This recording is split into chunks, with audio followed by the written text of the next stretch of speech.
আসসালামু আলাইকুম। আমি পলি লাইফস্টাইল ব্লগের নতুন আরও একটি ভিডিওতে আপনাদের সবাইকে স্বাগত জানাই। কেমন আছেন আপনারা সবাই? যে যেখান থেকে আমার ভিডিওটি দেখছেন, আশা করি সবাই অনেক ভালো আছেন। আমরাও আপনাদের দোয়াই এবং আল্লাহর রহমতে আলহামদুলিল্লাহ ভালো আছি। প্রতিদিনের রুটিন মতোই সকালে ফ্রেশ হয়ে চলে এসেছি কিচেনে। সকালের নাস্তার প্রস্তুতি থেকেই ভিডিওটি শুরু করেছি। এখানে কিছু পটল নিয়েছি, পটলটাকে কুচি করে একটু ডাল দিয়ে একটা ভাজি করব আর সাথে রুটি করব। পটলগুলো আমি অলরেডি কেটে নিয়েছি আর সাথে ডালগুলোও ধুয়ে রেখেছি। আর ডালটাকে আমি একসঙ্গে বেশি করে ধুয়ে রেখেছি। দুপুরে রান্নার মেনুতেও ডাল রান্না করব, এ কারণেই চিন্তা করলাম যে একসঙ্গেই ধুয়ে রাখি, কারণ ধুয়ে রাখলে তো সমস্যা নেই, নষ্ট হওয়ার কোনো ভয় নেই।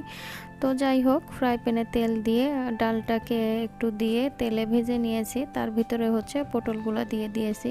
এখন পটলের ভিতরে কাঁচামরিচ, লবণ এবং হলুদ দিয়ে কিছু সময় নাড়াচাড়া করে সামান্য একটু পানি দিয়ে ঢাকনা দিয়ে ঢেকে দিব। ভাজিটা করার আগে ফার্স্টে আমি পেঁয়াজ আর রসুন কুচি বেরেস্তা করে উঠিয়ে রেখেছি। ভাজিটা যখন হয়ে যাবে তার কিছুক্ষণ আগেই এই বেরেস্তাটা দিয়ে কিছু সময় কুক করে তারপরে ভাজিটা নামিয়ে নিব। সকাল এবং দুপুরের কাজের প্রেশারের জন্য কিছু কাজ দেখা যায় রাত্রেই করে রাখি, যেমন পেঁয়াজ, রসুন এবং কাঁচামরিচ এগুলো কেটে রাখি। অনেক সময় দেখা যায় যে তরকারিটা কাটতে আমার অনেকটা সময় লাগে, সে তরকারিটাও কেটে ফ্রিজে রেখে দিই। তো মরিচগুলো আমি গতকাল রাতে যে কেটে রাখিনি, এটা একদমই খেয়াল ছিল না। ভাজিতে যখন দিব তখন দেখছি মরিচটা কাটা নেই, তো ঝটপট কাঁচি দিয়ে একটু কেটে দিয়েছি। ভাজিটা করতে করতে আমি রুটিগুলোও বেলে নিয়েছি। এদিকে ভাজিটা কিন্তু আমার প্রায় হয়ে গেছে। এখন পেঁয়াজ আর রসুনের যে বেরেস্তাটা ভেজে রেখেছিলাম সেটা দিয়ে দিয়েছি। কিছু সময় নাড়াচাড়া করে নামিয়ে নিব। ডাল দিয়ে যদি এভাবে কোনো ভাজি করা হয় তাহলে খেতে কিন্তু খুবই ভালো লাগে। আমি মাঝে মাঝে চাল কুমড়া, ঝিঙা, তারপরে পটল এভাবে ডাল দিয়ে ভাজি করে থাকি। তবে ডালটা পরিমাণে খুবই কম দিতে হবে। যদি বেশি ডাল দেওয়া হয় তাহলে কিন্তু খেতে একদমই ভালো লাগবে না। এই ভাজিটা ভাত দিয়ে, রুটি দিয়ে, এমনকি যারা সবজি খেতে পছন্দ করে তারা কিন্তু এমনিতেই খেয়ে নিতে পারবে।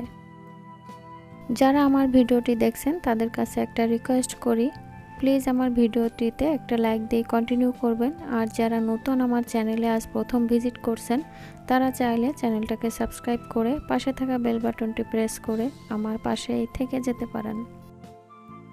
সকালের নাস্তার পর্বটা সেরে নিয়েছি, সবার নাস্তা করা শেষ। আমি চলে এসেছি আবারও দুপুরের রান্নার কাজে।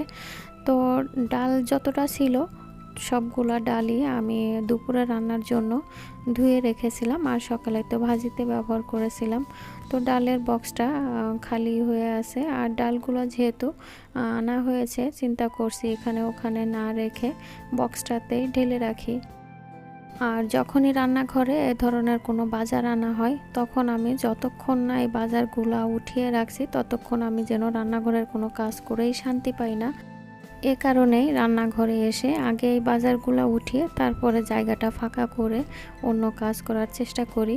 তো ডালগুলো ঢালার পরে টুকিটাকে ছোট ছোট কিছু ময়লা দেখছিলাম, ময়লাগুলো একটু তুলে ফেলে দিয়েছি। আর ডাল রাখার ক্ষেত্রে প্রতিনিয়ত আমি যে কাজটা করি, কয়েক টুকরা তেজপাতা, তারপরে 3-4 টুকরা দারচিনি, লবঙ্গ এগুলা দিয়েই রাখি। এগুলা দিলে হয় কি, ডালে পোকা ধরে না, আর ডালের বক্সটা যখনই খোলা হয় তখন সুন্দর একটা স্মেল বের হয়। দুপুরের কোটা বাছাটা আমি করে রান্নাও কিছুটা করে নিয়েছি। এখানে একটা ভাজি করেছি, তারপরে এক সাইডে ভাত বসিয়েছি, ডাল রান্না করে নিয়েছি। আর অন্য সাইডে গরুর মাংস ধুয়ে ভালো করে কেটে পানি ঝরানোর জন্য একটা জালিতে করে রেখে দিয়েছি। গরুর মাংসটা আমি হাতে মাখিয়ে বসাবো আর প্রেশার কুকারেই বসাবো, যেহেতু রান্না শেষ করে আবার আনহাকে নিয়ে স্কুলে যাব এ কারণে। আর মাংস সবসময় দেখা যায় আমি এমনি হাঁড়িতে রান্না করি, কারণ হাঁড়িতে রান্না করতে যদিও অনেকটা সময় লাগে কিন্তু খেতে বেশি ভালো লাগে। প্রেশার কুকারে খুবই কম দেই, তবে যখন খুবই ব্যস্ততার ভেতর দিয়ে যাই আর সময়টা খুব কম থাকে তখন প্রেশার কুকারে দিই। তো সব ধরনের মশলা আমি দিয়ে দিয়েছি। মাংসটা আমি দিয়ে এখন লবণ আর হলুদ দিয়ে দিয়েছি। আর শুকনা মরিচের গুঁড়াটা খুবই কম ছিল, যেহেতু মাংসতে কিন্তু একটু ঝাল না হলে খেতে ভালো লাগবে না। তবে আমার শ্বশুরের জন্য ইদানিং কোনো ঝালই দিতে পারছি না। তবে ডাক্তার ইদানিং আমার শ্বশুরকে গরুর মাংস খেতে নিষেধ করেছে, তো এই কারণে একটু ঝাল দিয়েছি, মরিচের গুঁড়া দিয়েছি, তারপরে আবার একটু শুকনা মরিচ ফালি করে কেটে দিয়েছি, আর সাথে তো একটু সরিষার তেলও দিয়ে দিয়েছি। আমার এই ভিডিওটি ছিল 7ই সেপ্টেম্বরের ভিডিও। তো ওই দিন ছিল আমার রান্নার বার্থডে। ওর বার্থডের জন্য তেমন কোনো কিছুই করতে পারিনি, আর সামান্য একটু হয়তো মাংসটাই রান্না করেছি। আর আমার শ্বশুর যেহেতু গরুর মাংস খেতে পারবে না, তার জন্য মুরগির মাংস রান্না করেছিলাম। তবে সময়ের স্বল্পতার কারণে আমিও ভিডিওটা করতে পারিনি আর আপনাদের সাথেও শেয়ার করতে পারিনি। বেশ কিছুদিন হয়েছে আমি কিন্তু আমার পুরোপুরি ভিডিও আপনাদের সাথে শেয়ার করতে পারছি না। জানি না আপনাদের কাছে আমার ভিডিওগুলো কেমন লাগছে। তো যাই হোক, এটা হচ্ছে সন্ধ্যাবেলা, বিকালে আনহা একটু বাইরে বের হয়েছিল, একটা কেক এনেছে। তো আমরা সন্ধ্যায় সবাই মিলে একটু কেক কাটছিলাম। আর এখানে কেক কাটার সময় আনহার ফুফাতো ভাই আর কি, সে সব সময় দেখা যায় আনহার বার্থডেতে থাকে, কেক কাটার সময় ওই কাটে। এটাতে আনহা আজ মন খারাপ করতেছিল, বলতেছিল আমার বার্থডে, আজ আমি কেক কাটবো। তো ওরা দুজনে কাড়াকাড়ি করতেছিল। তখন আমি বললাম যে আব্বু, তোমার বুবুর বার্থডে, বুবুর সঙ্গে একসঙ্গে মিশেই তোমরা কেক কাটো। প্রচণ্ড গরমের কারণে আনহা বাইরের থেকে এসে তার ড্রেসটাকে চেঞ্জ করে ফেলেছে, সে নর্মাল ড্রেসেই কেক কেটে নিল। আনহার জন্য এবার তেমন কোনো আয়োজন করতে পারিনি। সবাই আমার আনহামনের জন্য দোয়া করবেন। আজ এ পর্যন্তই, সবাই সুস্থতা কামনা করে শেষ করছে আমার আজকের ভ্লগ। আল্লাহ হাফেজ, আসসালামু আলাইকুম।